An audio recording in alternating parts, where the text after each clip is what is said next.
Hello, everybody, to all our friends all over the place. Uh, it's great to be here for our very first campaign live stream with Go Green, Andy Ellis for Governor of Maryland. I'm Matt Stannard. I am the director of the campaign, interim director of the campaign. I'll say a little bit more about who I am, but I want to introduce Andy. And Before I say anything else, it does really feel like we've been doing things like this. We've been working together for a long time. So I know that right before the live stream started, we were kind of feeling giddy and smiling a little bit about and looking forward to what we were doing and working together. And so it's great to be working with you again, Andy. Great to be working with you as well, Matt. I'm just really excited that we have the opportunity to do this. So you mentioned that you're the interim campaign manager. We put out a press release this week that said that we had hired you for that role, and I'm really excited about that and to continue working together like we have been for the last 20 years. But can you tell me some things that you're excited about in this role as interim campaign manager?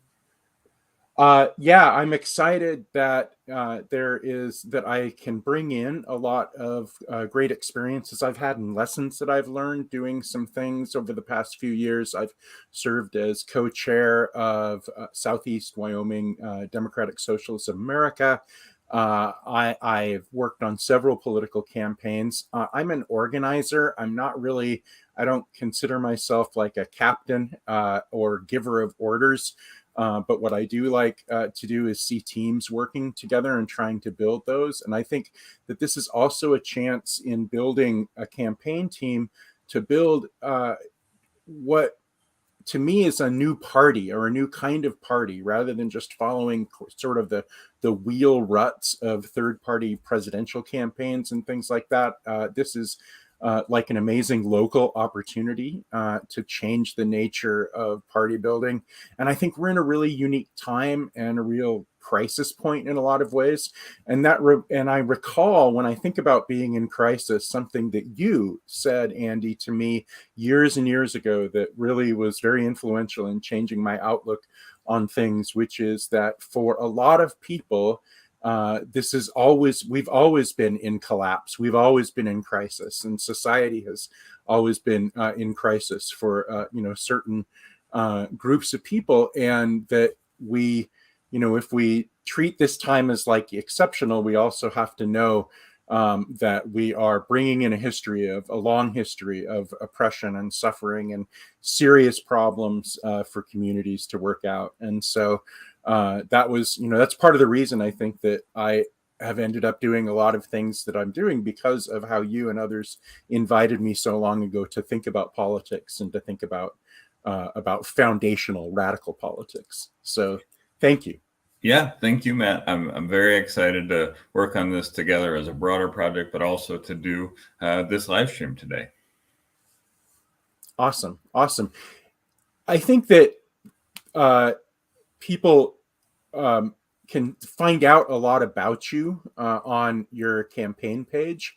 But is there anything that you kind of want to say at the top as we roll in, maybe as to why you're doing this and why now? And maybe take a little time to kind of foreground all of this.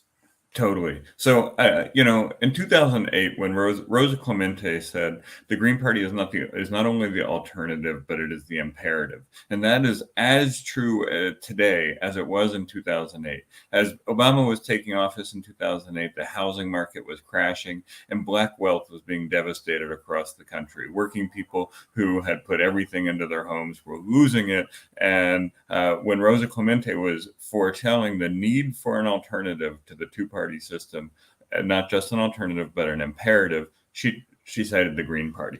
And I think that the reason we need an active Green Party is because it comes from the grassroots and it pushes power out to communities instead of consolidating it in corporations or in big parties or in things like that. And I think that the moment that we face right now with the crisis of fascism, the crisis of democracy, the crisis of white supremacy, and the climate crisis demands that we have a new way to do things, and that we have a party that puts people first and that builds from the grassroots up. I think that the Green Party has done a great job of surviving as a left party in America since 2020 when Ralph Nader introduced it to everybody, but it hasn't taken that next step in order to start to significantly influence outcomes for the people who most need, for whom a Green Party is an imperative. So I see this campaign as an opportunity here in Maryland to take the work that the Green Party has done in the United States for 20, 40 years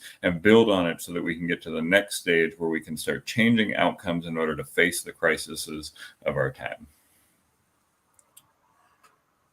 Awesome. Why in Maryland?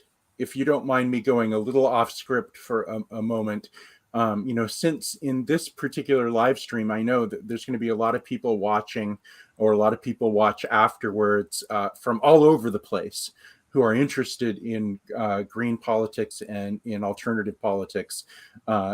What do you bring in your experience? And people can learn about your experience from your campaign materials, but why Maryland, and maybe some lessons that you've learned in political organizing in Maryland for so long?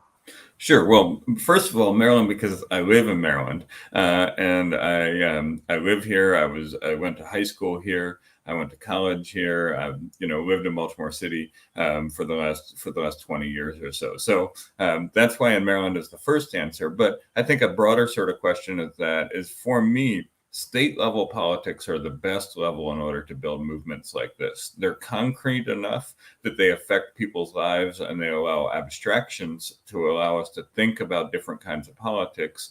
Or they're concrete enough that they affect people's lives, but they're abstract enough that we can take broader approaches. I'm not that interested in running for president, and I'm not actually a huge fan of green presidential campaigns. I am impressed by Dr. West's campaign this year, but I think we spend too much time defining green politics as it relates to presidential campaigns.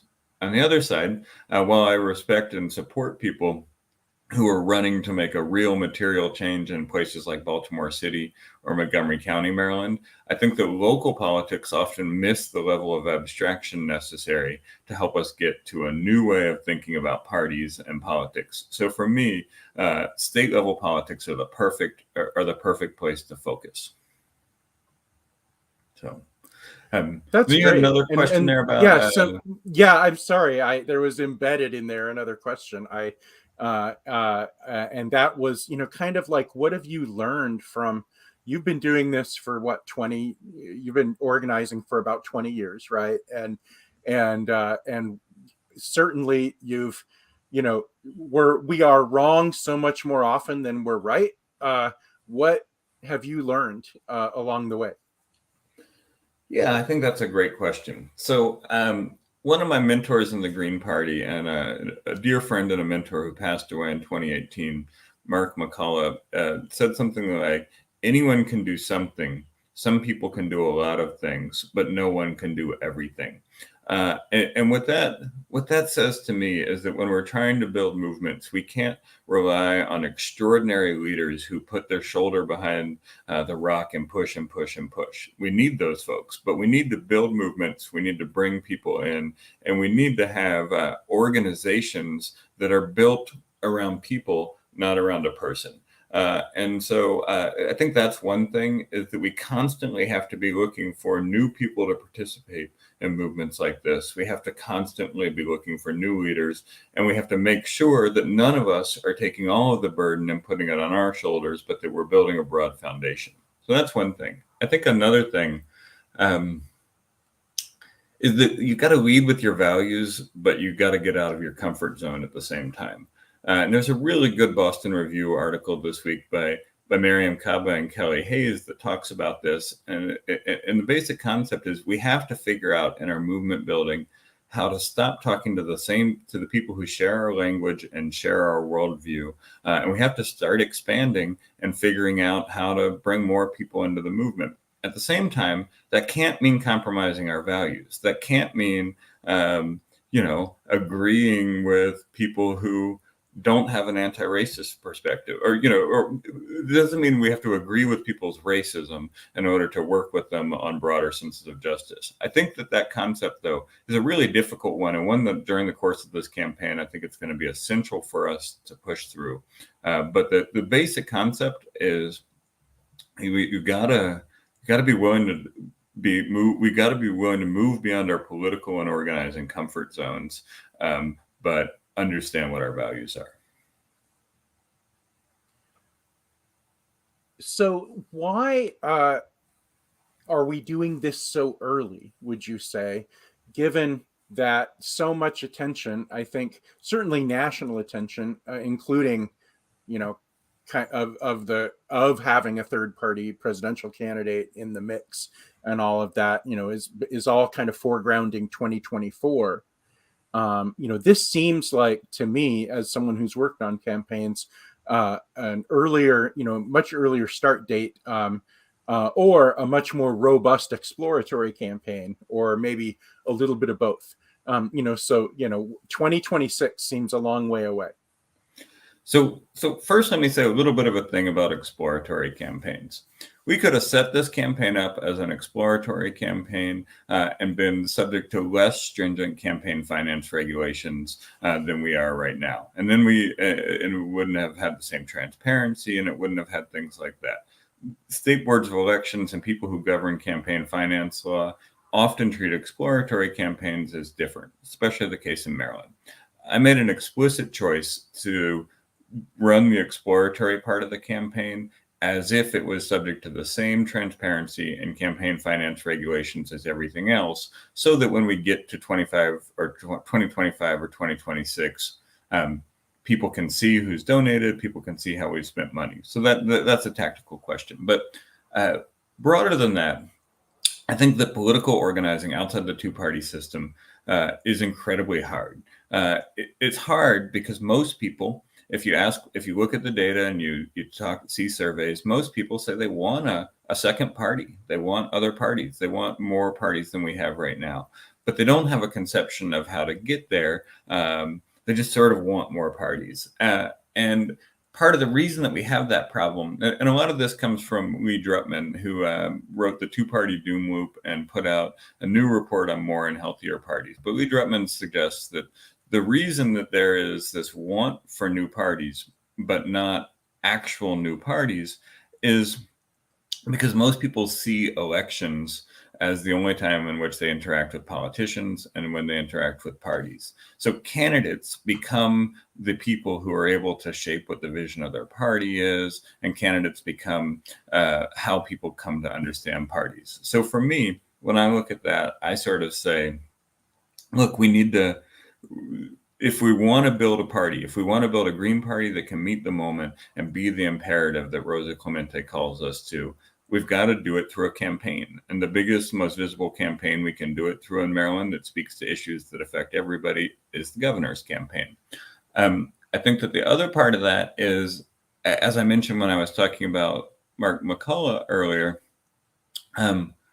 the Green Party is so overstretched. Everybody wears multiple hats. They run a local chapter. They're on a state body. They're on national committees. They support candidates all over the place. They go to protests. They collect signatures. And by the time that they get to the time to run a big campaign like governor, it may not be the top priority for them because they're trying to do everything. And so when we looked at that and we see campaigns that start late because the people are so busy and so active doing other things, I think I realized that we needed to start this one early. We needed to build the foundations, and we needed to be in a good place come 25 and 26 when most people start paying attention to this campaign cycle.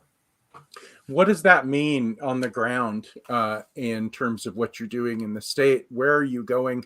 What are you doing? And we're going to talk about, obviously a huge local focal point over baseball and that conversation.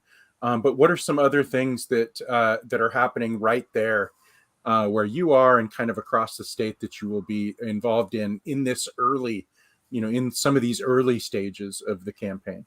Sure. So let me talk about a couple of things here. One is the Maryland Green Party right now is trying to get ballot access. And in order to get ballot access for 2024 and 2026, so Green Party candidates can run up and down the ballot, we need to collect 10,000 signatures from registered voters across the state. That has to happen between now and next August. So I'm going to a lot of events right now to get signatures, to get petition signatures. And over the summer, I went to the Pride Festival in Hagerstown, which is in Western Maryland. Yesterday, I went to the Essex Festival, which is in a part of Baltimore County that used to be deep Union blue, but with the industrialization has turned into a Trump part of the county. And, that's a big political change for an area like that. And so we went there yesterday and we talked to people about why the Green Party needs to be a choice on the ballot and why we need to petition to do that. That opens the door, of course, to other conversations. And we were able to really spend a lot of time asking people what their issues were, what the things they care about are. So that's one thing, is going around and doing ballot access stuff. That's part of party building.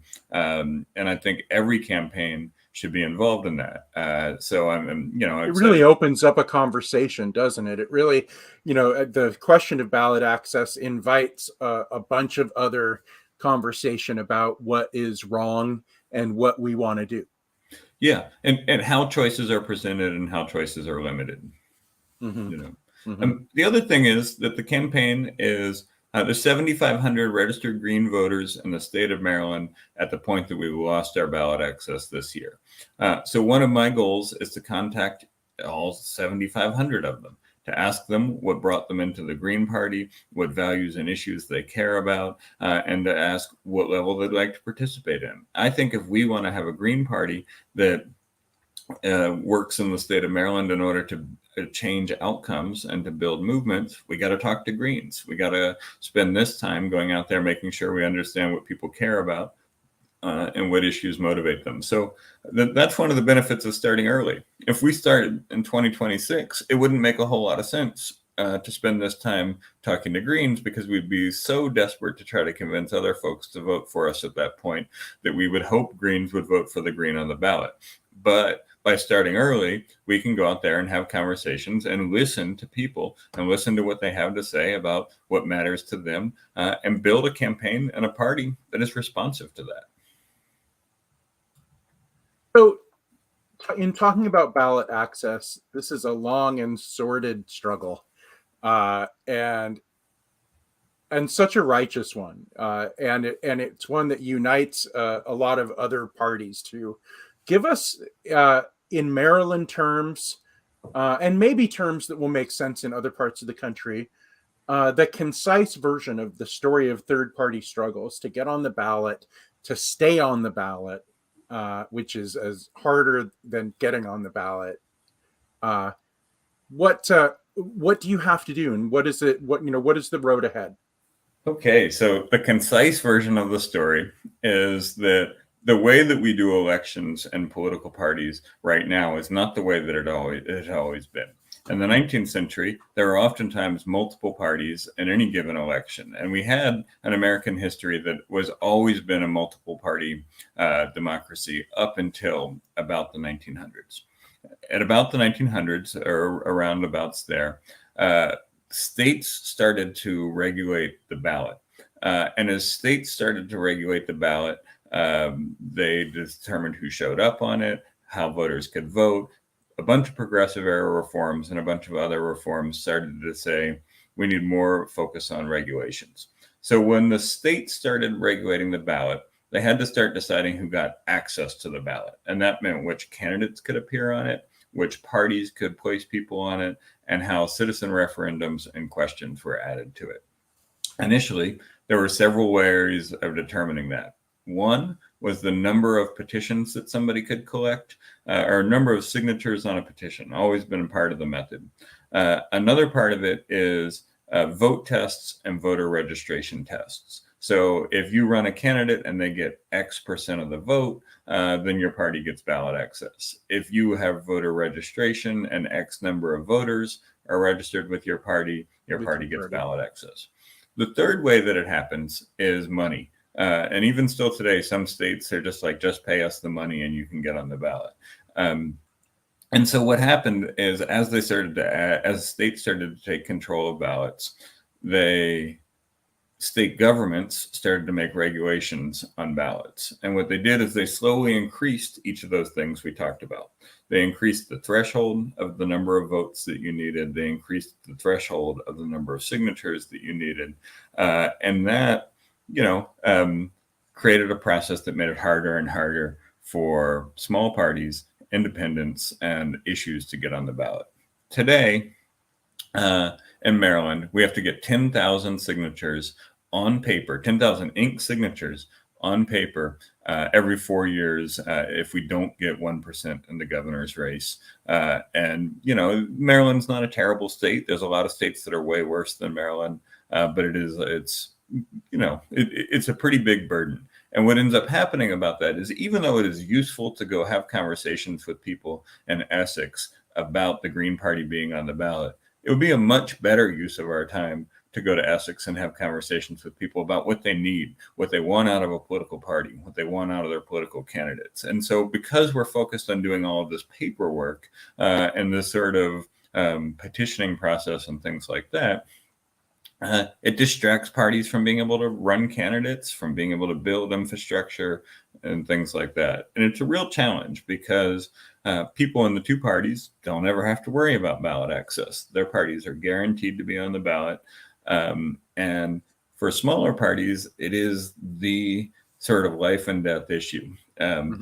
And so I don't know. That's a lot. I hope that was concise enough. It probably wasn't that concise. No, honestly, it wasn't very concise, but it did outline that a party has to burn so many resources or go through so many resources to get to that point where the parties that have the resources don't have to burn even those resources to stay there. And so I think that is, it's such a catch-22 situation, and there's so many circular, kind of arguments that institutions make about excluding and it really is, we're not letting you, in because we're not letting you in. And so that ties to then in Maryland the process of ballot access that you are getting signatures on and getting people to commit to now. Yep. And so right now we are going out and pretty much every weekend in Maryland and getting people to sign petitions and again, sign pieces of paper with ink. And I don't know if we'll talk about it today or not, but we can talk about modernizing that process as well at some point. Because, there's a lot of work that we've done to make it so that electronic signatures are possible. At the end of the day, it is the struggle to determine which choices voters have. And the two parties are very eager to restrict the choices that voters have. They don't want voters to have independent candidates outside of the two parties. They don't want to have parties outside of the two parties. And they don't want to have charter amendments or citizen-driven initiatives that allow people other than them to make the laws and legislate. So they do a lot of things in order to restrict it and make it difficult in order for those choices to show up on the ballot. And courts agree with them. For the most part, since the 1950s, courts have been very consistent in their agreement that states have the ability to regulate this, even if it is, even if it is anti-democratic. Right. And one thing that people can do right now, if you've just joined us or you're joining us, is you can open a new window and go right to gogreen2026.com.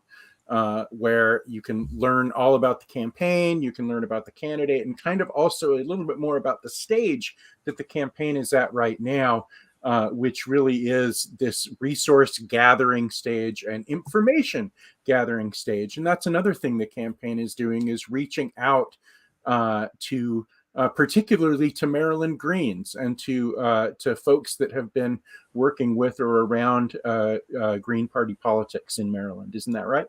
Yep. And I mean, this year and next year are all about reaching out to greens. We're going to talk to other people as well, but the goal is to talk to every green in Maryland in the next and between now and 2025, and understand what the issues are, understand what the level of support is, and understand ways that we can mobilize things that bring about different outcomes and different change. And when we say every Green, every Green Party member in Maryland, we really mean that. Wanting to have a conversation with everyone on that list. Yep. A unique conversation with everyone on that list. Yeah. And so, Yeah. I mean, it's like all goals. We're going to do our best to get to it, and having the goal helps drive us toward the outcome that we're looking for. But starting this month or starting next month, we're going to start sending out batches of letters to every Green in Maryland, inviting them to this conversation so that we can build collectively the party that is the imperative that Rosa Clemente told us about 15 years ago. I have a really, really important question. Okay. That before we talk about anything else, I really want to know, because I don't really know that much about it, why the Baltimore Orioles have the best record in the league, or in the. See, I don't even know what I'm talking about. They have the best record in the American League, second best record in MLB. It's really you are constantly going to games. I know this because you're telling me that you're going to games. And why is that? Why is it such a great year for the Orioles? It's a great year for the Orioles because they've invested in solid baseball infrastructure. They have a really good analytics department. They have a really good farm system. They have coaches that can bring unique value out of folks that other teams have discarded. And they do it on a small budget. They have one of the lower payrolls in baseball, and they've figured out other things that they can do in order to make the team thrive and succeed. I think there's some other things to it too, like I think that they have a great crew of young players that have come up together, have built bonds and built associations, and they care about each other and they want to win together. And also, I think we have the best logo in baseball. An Oriole, a smiling Oriole on a hat is amazing, and it's way better than anything else I can think of. And so, and also what we talk about here all the time is Orioles magic. There's just some magic to it that can't be explained by analytics and can't be explained by statistics. We have a city that is used to struggle, and when we we support them when they struggle, and when they succeed, everybody gets behind it because we love our O's here. Well, so now let's really talk baseball. What was your intention in stirring up, and we can maybe we can share the links at some point. But you have brought forth a discussion, brought in a lot of great voices into that discussion, invited them in about public ownership of the Orioles and the question of like community ownership in professional sports, and we really want to talk about that. And if we could just talk about that and nothing else in the campaign, it would be worthwhile. But obviously there's this little climate crisis and things like that to discuss. But this is such an on fire idea. And the response from people has been really has also been really energetic. Why did you want to bring up that discussion? Yeah, so people in Baltimore love the Orioles. They love them when they're losing 100 games, and they love them when they're winning 100 games. And they don't love the owner of the team. And I think this is the case with most pro sports. People love their team. They love the traditions that are built around it. They cheer for them. They laugh with them. They cry with them. They celebrate championships. Hopefully this year we'll have a parade and we'll get to go to that. But they don't love the owners, because the owners are in it to extract money out of the fans and out of the government and out of the taxpayers that oftentimes who are already billionaires. These billionaire owners are extorting cities in order to keep the team here. So look, here's what's happened in Maryland. The state of Maryland in 2022 allocated $600 million to the Orioles if they would sign a lease extension, and they would sign a new lease for Camden Yards, which is the best stadium in baseball, built with a lot of public funds.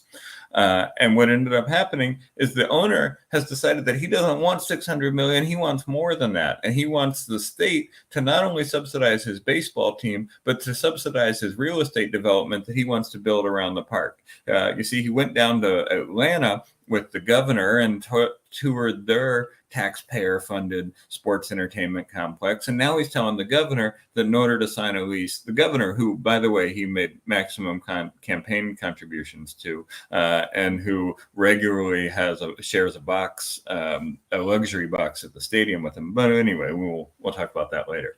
Anyway, here's the bottom line: is this billionaire, fourth richest owner in baseball, is trying to extract more than $600 million from the state of Maryland. I mean, it's pretty generous to say that we've given him we're offering $600 million, and he's like, that's not enough. So the Baltimore City Charter was amended in 1984 when the Colts were leaving town in the middle of the night in order to allow the city to claim or to seize the baseball team or to seize a professional sports team. And it is exactly this type of situation that it was amended to do. And so what I think we need to do is to allow the laws that we have in order to stand up to corporations that are trying to extort taxpayers, use those laws, have the state back us up, and go as far as we need to on that. So what I was trying to do in starting that conversation is let people know that there is an option other than just giving the billionaire everything they want or watching your team go to another city in the middle of the night.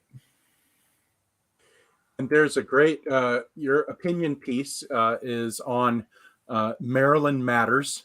And the name of the piece is "It's Time for the State of Maryland to Seriously Consider Public Ownership of the Orioles." It was posted on August 18th. People can go and, it's a very easy piece to find. And we have the links on it on the campaign page, I believe. Yep. And so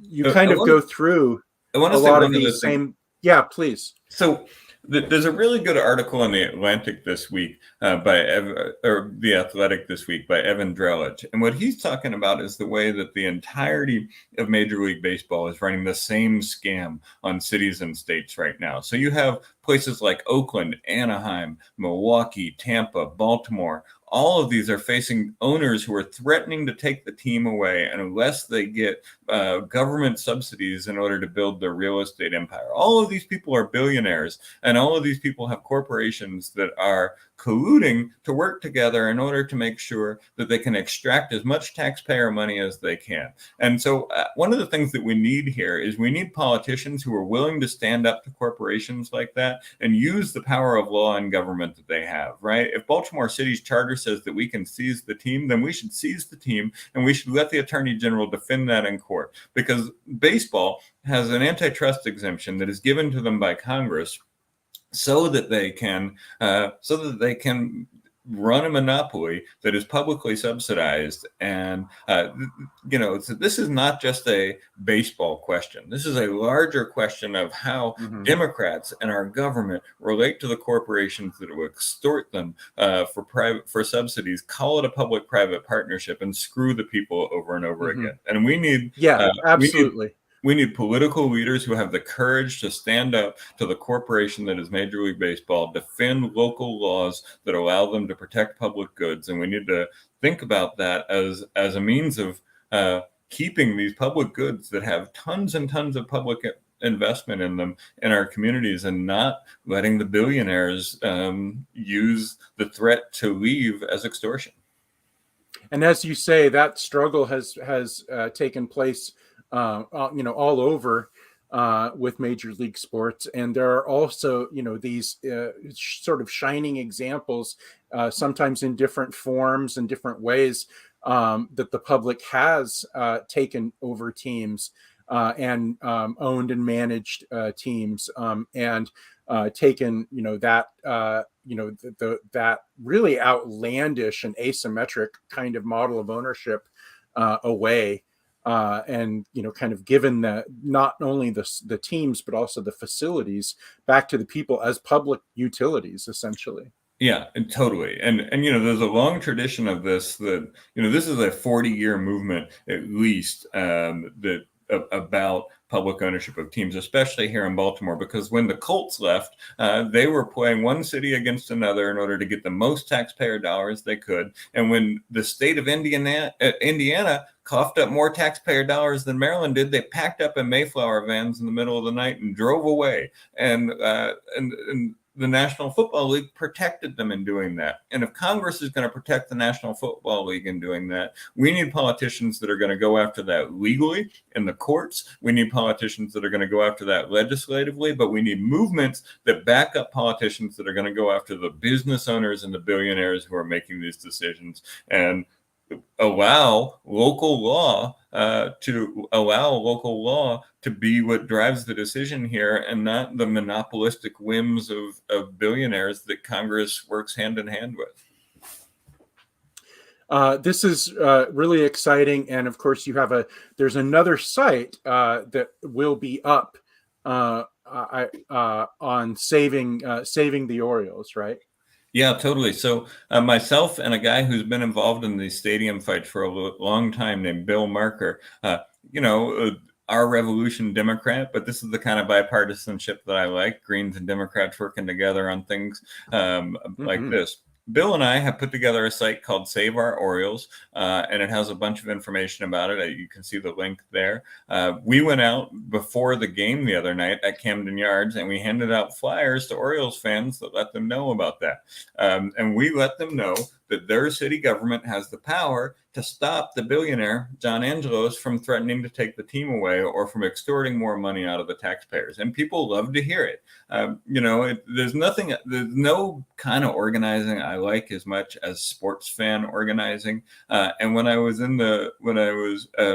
played a small part in the movement to get the Washington football team to change their name. And there was nothing as productive of a conversation in that as going to somebody and saying, I'm a fan. I went to the Super Bowl parades. I cheered for this team. I remember this guy. I had this jersey, but I think this is wrong and we need to change it. Those are the kind of get out of your comfort zone conversations that I like to have in organizing. And it's easier when you have an authentic fan-based connection with somebody. So I think fan organizing in sports is actually a really interesting model of being able to cross otherwise political divides, because there's folks who would agree that the city should seize a baseball team they love well before they would agree to or even think about any other kind of public ownership. And speaking of that, and I want to say for folks who are listening and watching, if you have questions, you can put them in the comments there on the Facebook page if you're watching. And in the meantime, what have these conversations been like when you have gone out and talked to people, right at the games and right at and around the games on issues like, public seizure of the Orioles, expropriation of the Orioles? Yeah, totally. So, I think it's like a lot of politics, which is people agree with the problem, but they have not. I think that the average fan has not thought about solving that problem the same way that you and I do, who really love public ownership and municipalization. So, I think the initial conversation is letting fans know what's going on, letting fans know that in the midst of the best season we've had in a long time, in which the magic has returned, the owner is using that moment in order to extract more resources. And I think people connect on that. And then we start to say the city can seize the team. And, look, I don't have any idea that the city is going to run the team as some sort of agency like Parks and Rec or something. The way that the charter works is that it allows the city to sell the team with conditions. So what those conditions look like are really what the crux of this comes down to. Is it a situation like the Green Bay Packers, where a corporation is set up, but it has public ownership? Is there a unionization is required clause? Is there a revenue sharing clause? Is there a no move clause? All of these configurations of how the city interacts with the baseball team that it owns open up great conversations with people about what they would like to see and what they envision as possible and the way that they think that things should work. So I've been having great conversations. I don't think that we're going to have I think we're going to keep going through the playoffs. I think we're going to keep building folks on this. I'm also a realist. I don't know that we're going to convince the city to take the Orioles and to take on Major League Baseball, but they should. And letting people know that they have the power and they should do so will be really important when they give out a bunch of tax breaks and say that's the only way they could keep the team here. So I think it helps us to have other conversations. And I think the other thing that's really exciting is Maryland has seven publicly financed baseball stadiums, including all the minor league stadiums, and a lot of those are in the same situation. That's an easier conversation to have when the value of the team is $200,000 instead of $1.2 billion. And I think that the ask for what we want, get what we need scenario in this may be that some of those minor league teams with publicly financed stadiums could come under public ownership relatively easily, even if the big fight is for the Orioles and Major League Baseball. I think the experience with a lot of those publicly owned teams too is just that it creates more fan-focused and fan-oriented events and participation and buy-in. And if you want, that kind of loyalty, I mean, you need only look at the most prominent example of that. And, I think that the we own this team ethos is so baked into the Packers, the Green Bay Packers sort of fan mentality, that it has transcended even, just the question of who owns it. And it's more of like an identity question for the fans. Yeah, absolutely. And I want to take a step back and abstract this for a second, because while it's about baseball, it's about more than that. It's about municipalization and public control of publicly financed goods instead of the model of public-private partnerships where we allow for public risk and private profit, right? We need to start thinking about different ways in which we can have government help us set up democratic economic structures in order to control the corporations that seek to control us. And so I think that's a place where this is an introduction to some green economics and green politics and some ideas that are how we democratize the public space and how we exert real political control over the corporations that are trying to exert control over us and our politicians. And we all know that is the problem, and that is a foundational problem. And I remember a really decisive moment listening to Bernie Sanders speak at an event that I was at in Virginia way back in 2015, in which he framed this as this sort of, it's the foundational problem, but that raises the question of what given that critique seems so much to come from kind of the left, why is it that the Democrats have been ineffective and unable to carry that mantle in a way that is actually authentic and actually gets things done? Yeah, I think that's a great question. So let's start with how big the tent the Democratic Party tries to keep up is. They try to keep up with everybody from Joe Manchin to the left of Bernie Sanders. And that is a huge political spectrum for them to cover. And they have to do that in order to cobble together a 50+1 majority sometimes. So in a two-party system, in a two-party doom loop like we have right now, 50 or 51 votes in the Senate or a one-vote lead in the House of Representatives is all of the power. It is the power that you seek. Obviously, you want to be able to overcome the veto and all, but the first step is to control the chamber.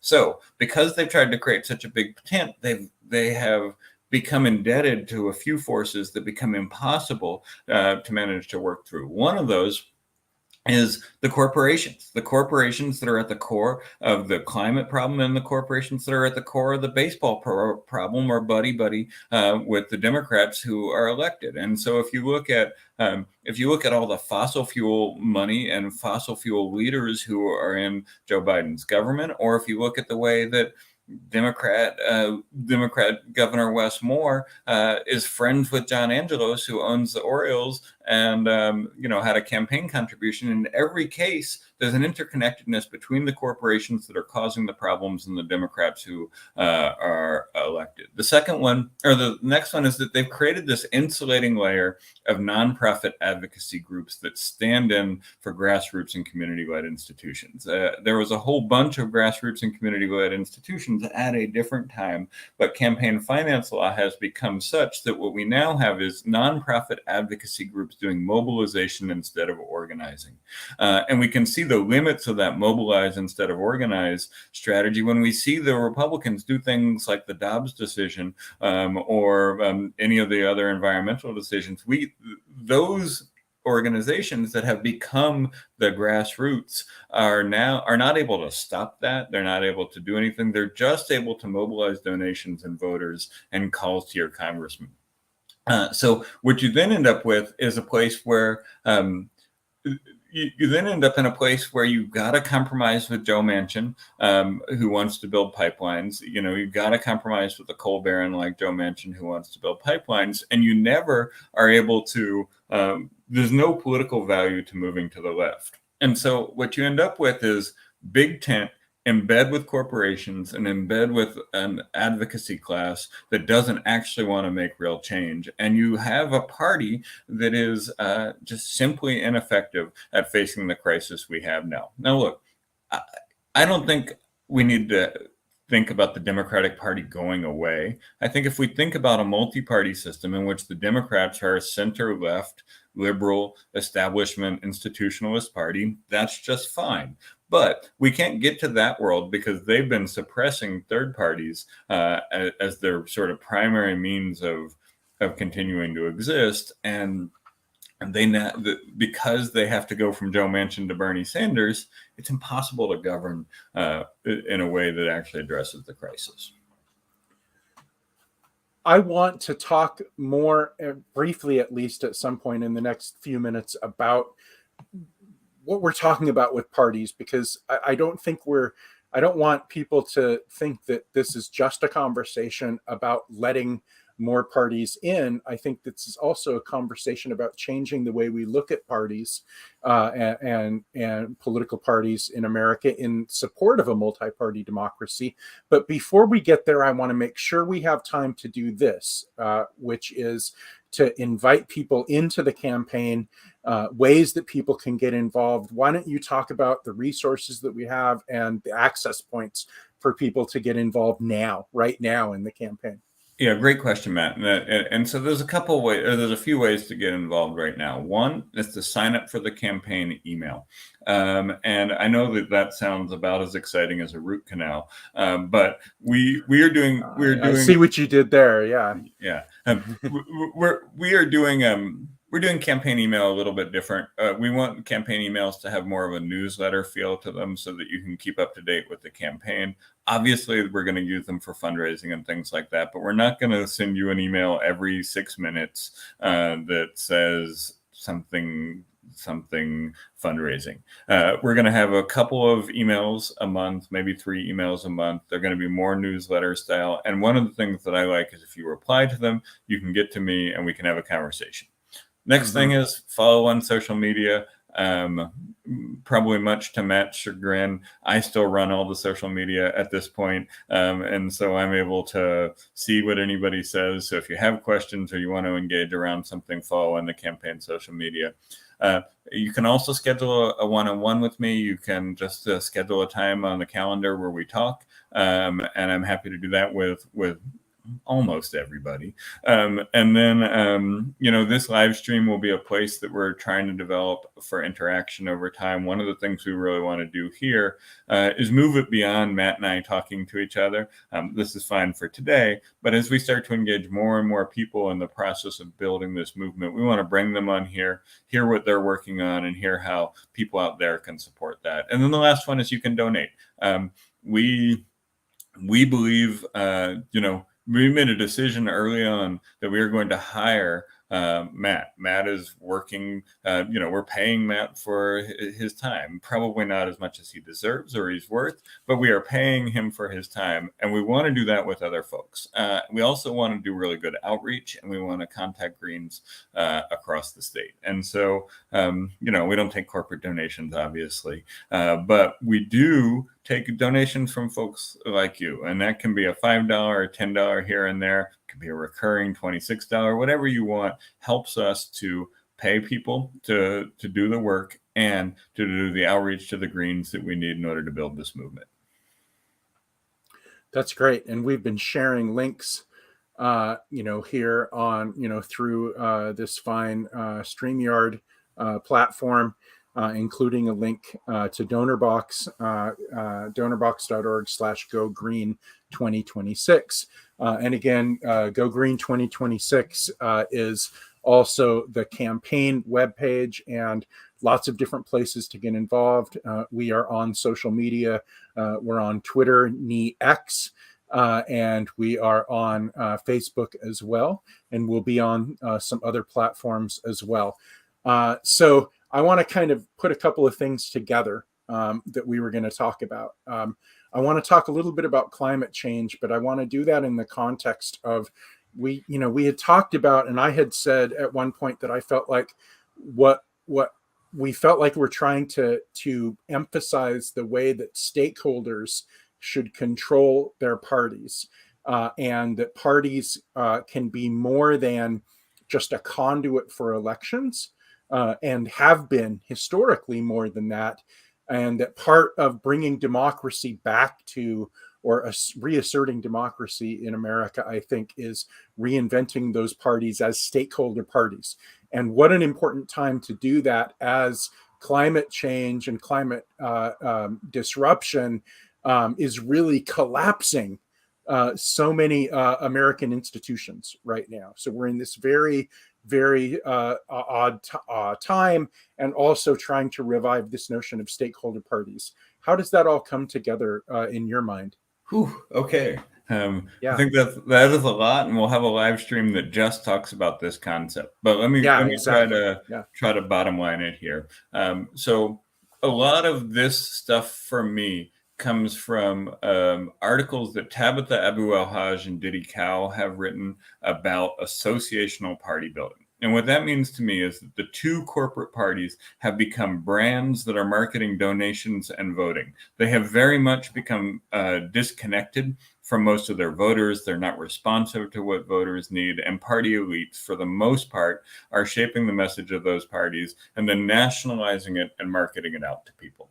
That model doesn't work. And when third parties and small parties try to follow that model, they find out that they don't have the resources in order to compete at that level. And they try to, especially grassroots parties. If you're a corporate funded small party, you might be able to win by marketing and branding. But if you are a party based in people, you're not going to be able to play that game. So we need to think about a different game. And the game that we need to think about is one in which our primary asset is not our brand and our marketing, but the people who are involved and believe in our movement. So Tabitha Abu-El-Haj and Diddy Cow say that we need to have political parties that are intermediaries that link citizens and civic groups to their government. And like I said, we can do a whole episode unpacking what that means. But what it means to me is that we need to have grassroots, community-based organizations that are united around a set of values that work with the party in order to change and influence outcomes. And that we need to have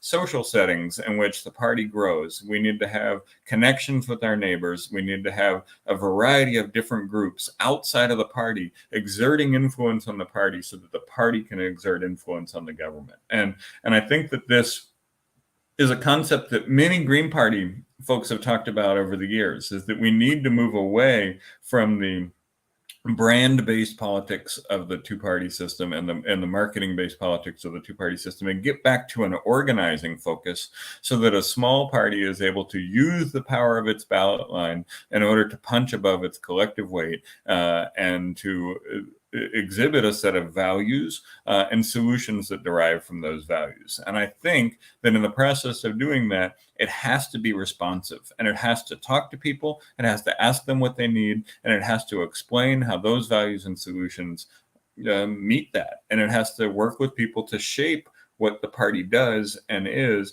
and not let the elites with the marketing degrees and the marketing firms brand the party, run the message, and tell everybody in the nation that's what they have to do. And to work with people on alongside all of the other ways that we have to work with each other now, Right. in a time when our institutions are failing us. And so that the party is not just, a signature line, and it's not just a website, and it's not just a brand, and it's not just something you periodically go back to, but also is a place of organizing, a site of organizing, and that has to occur in real places, not like just in virtual places, if that makes sense. Not just in virtual places and not just in electoral spaces. So electoral politics have to be one part of our movement building strategy, and the party needs to be the conduit for that. And I think, this is a whole nother conversation. We're getting near the end of this. Absolutely, yeah. Let's go and do one of these that is just about that concept and really dig in and get some folks on who can help us tease that out, because I think that there is a great idea of what politics looks like if it is different, that we can explore here, and that can allow people to see value in parties that they don't see right now. Because most people don't. Political parties are one of the most disliked institutions possible, but they're essential to how we run our democracy, and they're essential to making sure that we can have collectivized electoral voices. And so let's dig into this more, because I know that was there's months and months of reading unpacked in a minute. Well, yeah. And I will take ownership for that awkwardness, and say also that, I think that this is also why it's good that we're doing all of these this far out, is, so that we can, kind of be transparent about how we're working out our ideas. And that is a great time for people who are really into it to come into the campaign and to visit the website, and to share the social media and get into conversations with us about what you think, Maryland Green politics in particular, but I think also, this political moment really needs. And so the website is gogreen2026.com. And you can also donate to the campaign at the donor box. We're going to be doing a lot more of these things. We want to talk about urban and rural politics. We want to talk more about climate justice and declaring a climate emergency.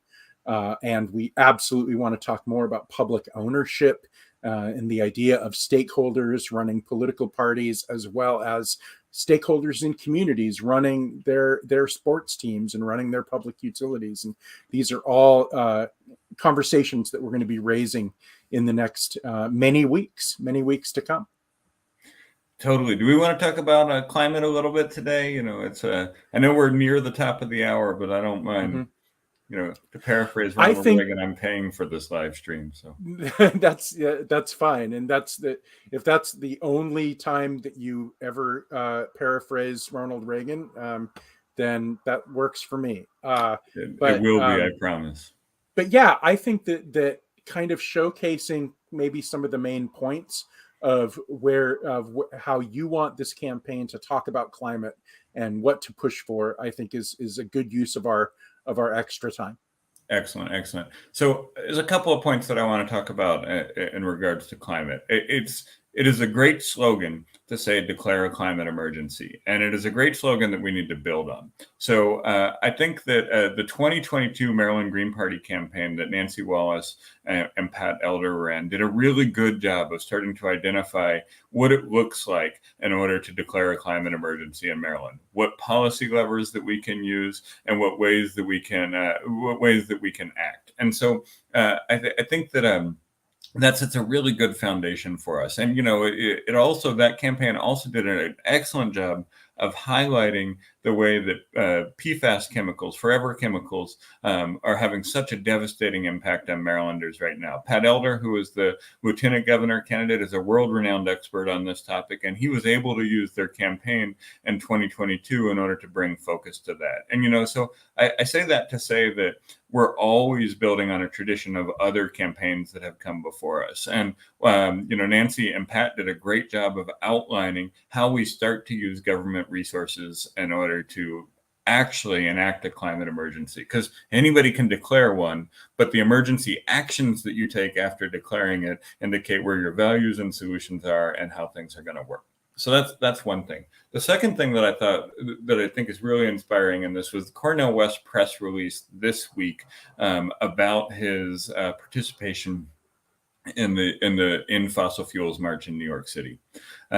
He outlines exactly what he's going to do to use those emergency powers when he becomes president, and he's going to stop any leases on government land. He's going to put a moratorium on fracking right away, and he's going to put a moratorium on new liquid natural gas facilities. Those are bold and aggressive climate steps, and that he has outlined that he can use executive power for. And we need to start talking about it like that. We need to understand that if we, Republicans deny the climate crisis exists, or say it's not man-made or whatever, right? Democrats acknowledge that it exists and then offer half-assed, low and slow solutions that are in line with what their corporate donors want and in line with their overly broad big tent. And I think that the way they're not solutions, because they won't. Yeah. They are insufficient to work. And I think this wide scale conversation about the failure of incrementalism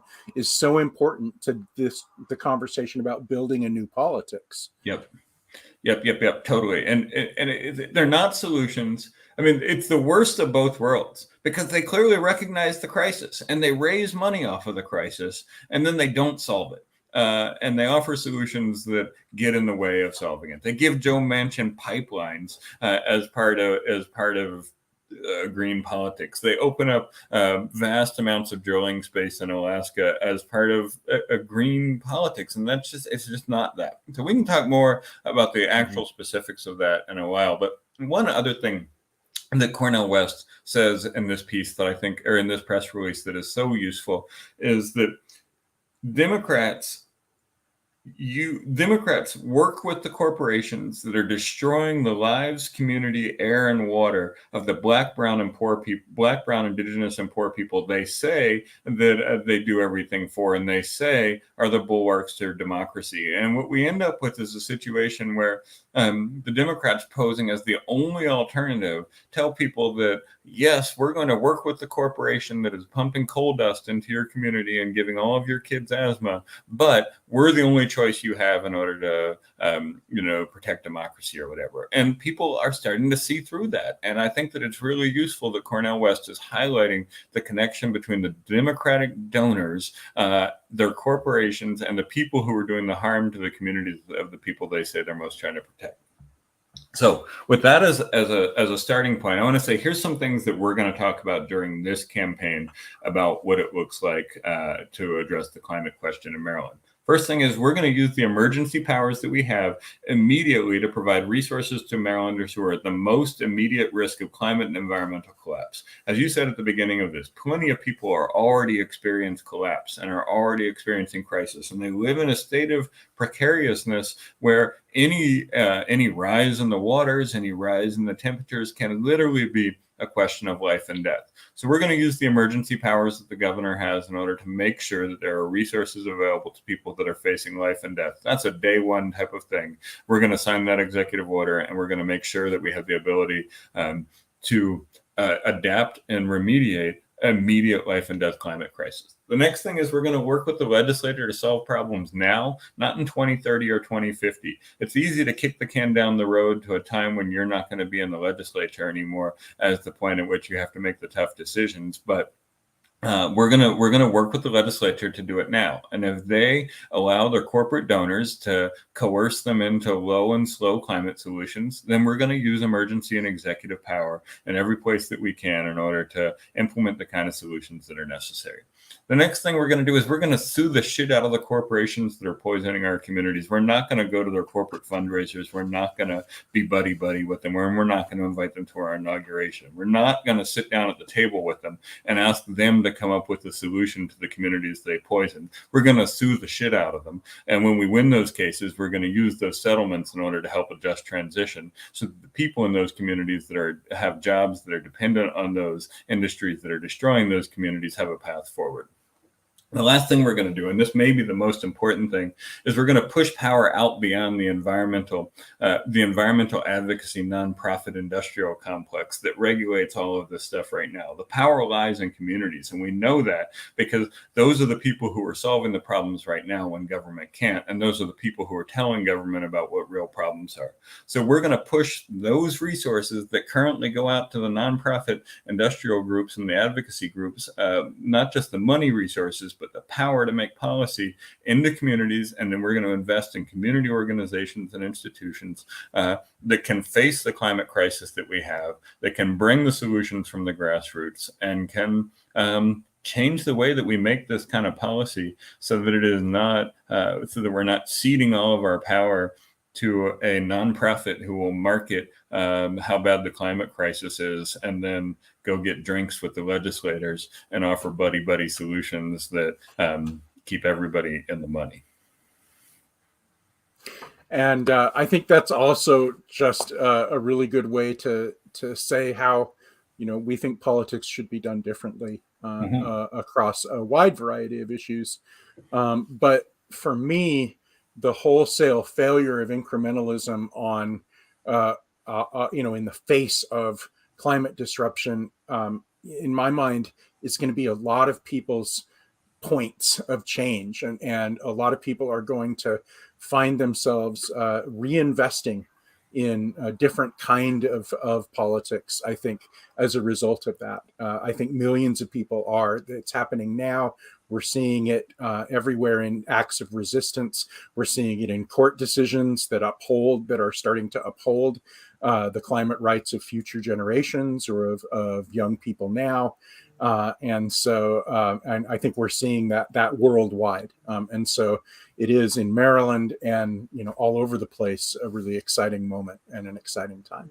Yep. And, climate, democracy, and baseball are things we're going to talk about a lot on this live stream and in this campaign. And, it's I appreciate the opportunity to start that discussion today, but I think these topics that we brought up, we're going to get deeper into, and we're going to keep talking about it, because I do think that going back to the quote that I used to open this from Rosa Clemente, that the Green Party is not just the alternative, it is the imperative. We need a new kind of politics, and we need a set of value-based solutions that understand the importance of democracy and understand the crisis we face with the environment and with the climate collapse, and is ready to build the kind of institutions that can operate on the ground in order to help people adapt, survive, and challenge and transform those systems. And I think that what I would want to say as we roll out here is that, first, that what you're seeing is really the building blocks and the scaffolding of a campaign that we want you to help us flesh out and want you to help us build. And so, there's so many ways to do that and so many ways to get involved. And this is actually a really good time for you to make your voice heard in our campaign by reaching out. And I know that Andy is serious when he says, much to my chagrin, that he will answer and engage everything that comes his way. And actually, that is a really good thing, because that's really, I think, going to be the energy that we have and that sustains us as we go ahead. And so the website is gogreen2026.com. It's also our donor box is also gogreen2026.com.